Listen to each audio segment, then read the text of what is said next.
Magandang araw mga kapartners, samahan niyo akong muli. Magluluto tayo ng chicken pochiro. Ito yung ating sangkap, yung manok na hiniwa-hiwa na natin at nilinisan natin. Tapos maglalagay din tayo ng kamatis, saging saba, patatas, at ng repolyo at saka ng pichay Tagalog o kaya yung bok choy kung tawagin.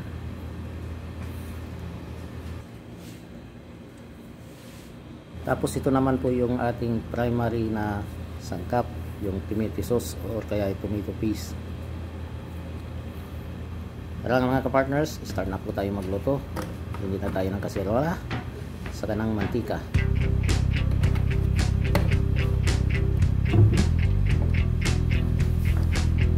Lagyan na natin yung bawang. Igisa natin ng bagya hanggang sa mag-brown ng konti.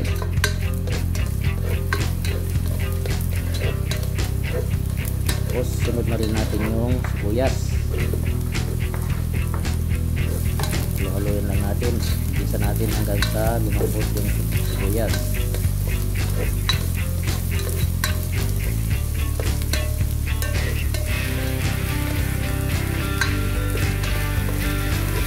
Pag malambot na yung sibuyas, maglagay tayo ng patis.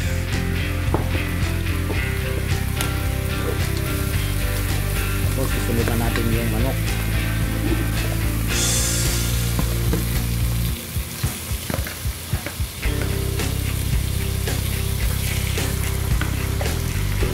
Ito yung manok na hiniwa-hiwa na natin at nilinisan kanina.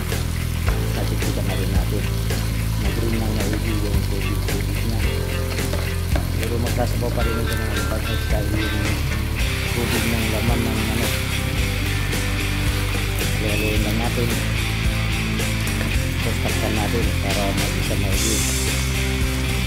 Mag-equal yung init sa loob ng kaserola.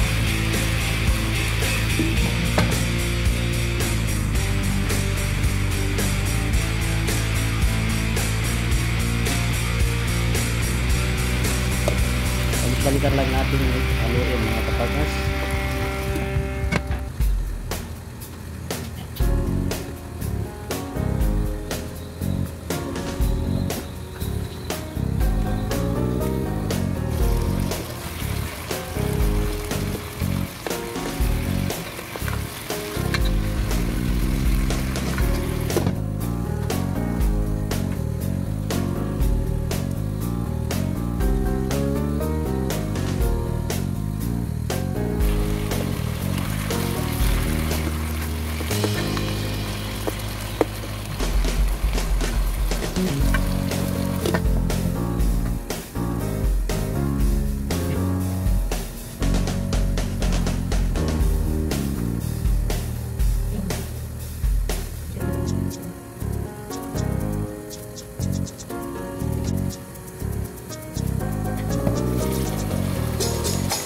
Ito na mga kapartners, kung papansin nyo, dito nagisa na ng bagya yung manok.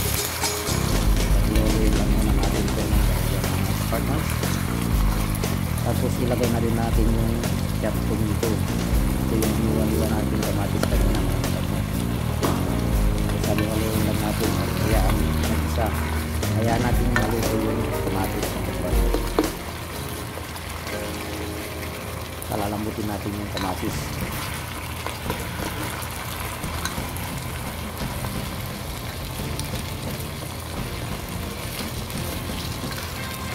Tatakpan ulit natin ito mga kapartners para mag-stay yung init sa loob ng kaserola. At antayin natin lumambot yung kamatis.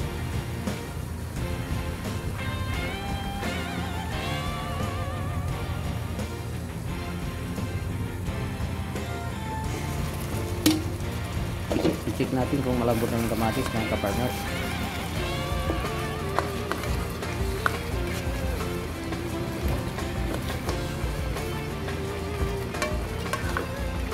Medyo kulang pa mga kapartners. Tatakpan ulit natin.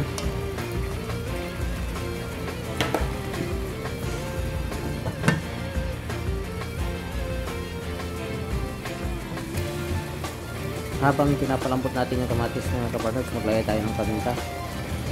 lagyan tayo ng paminta para ma-absorb na ng karne yung lutado natin, para maglasa na rin sa loob ng manok.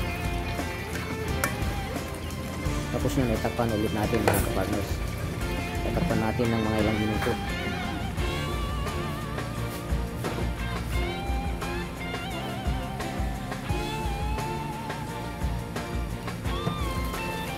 Ikulit natin mga kapartners kung malambot na yung kamatis.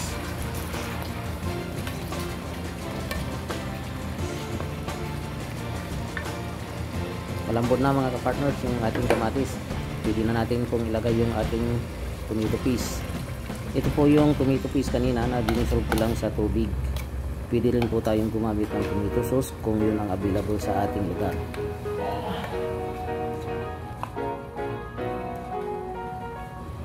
Haluin lang natin ng bahagya mga kapartners, tapos takpan natin at antayin natin kumulo yung tomato paste.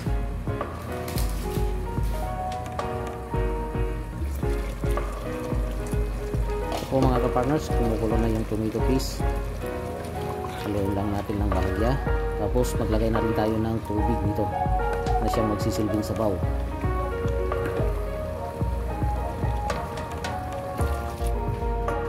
Dalawang cup na tubig mga kapartners, saktong-sakto na ito sa ating puchero. Depende sa volume kung gaano karami yung lulutuin natin karne mga kapartners. 1 kilo lang kasi yung manok natin, kaya 2 cup lang yung nilagay kong sabaw. Takpan natin mga kapartners at antayin natin kumulo. Yan po mga kapartners, kumulo na yung sabaw ng ating puchero. Para hindi po ma-overcook mga kapartners, ilagay natin yung mga sakat nya. Unahin natin yung patatas at saka yung hiniwa-hiwang saging saba.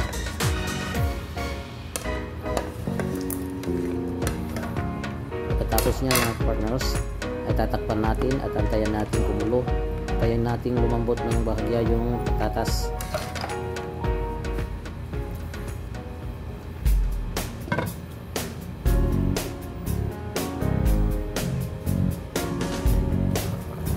Check natin mga kapartners kung wala naman yung patatas.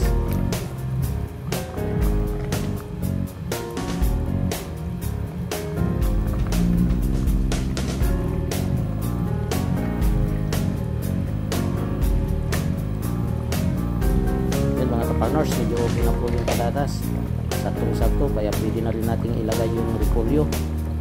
Ito po yung repolyo mga kapartners na hiniwa-hiwa natin kanina. Ilagay na rin natin. Katapos ito ay tatakpan natin ulit mga kapartners ng bahagya. Ito yung repolyo.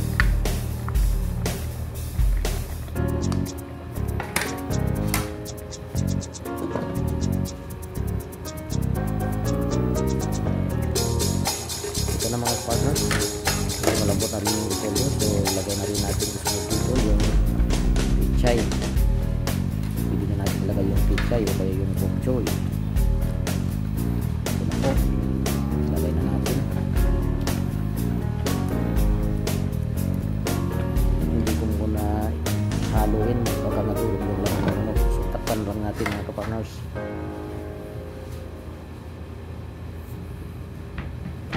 Ito na po mga kapartners, pagkalo ng konti, may kulanta na rin yung pechay, so pwede na natin ilagay sa ilalim. At pagkatapos nito mga kapartners, ilang minuto lang, luto na po yung ating puchero.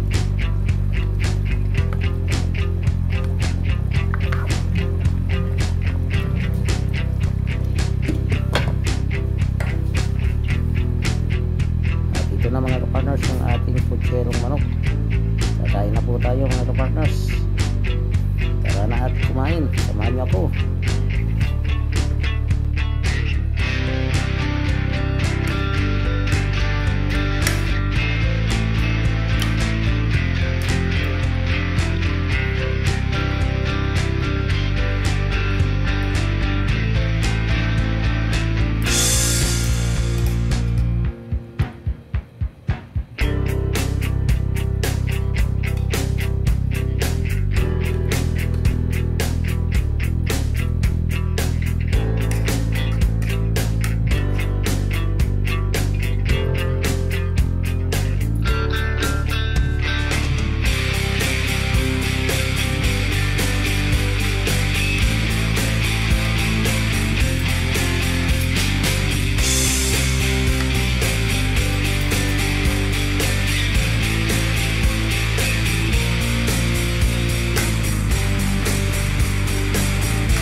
unspoken, with no strings tying you to me. Love deserves to be free. I never wanna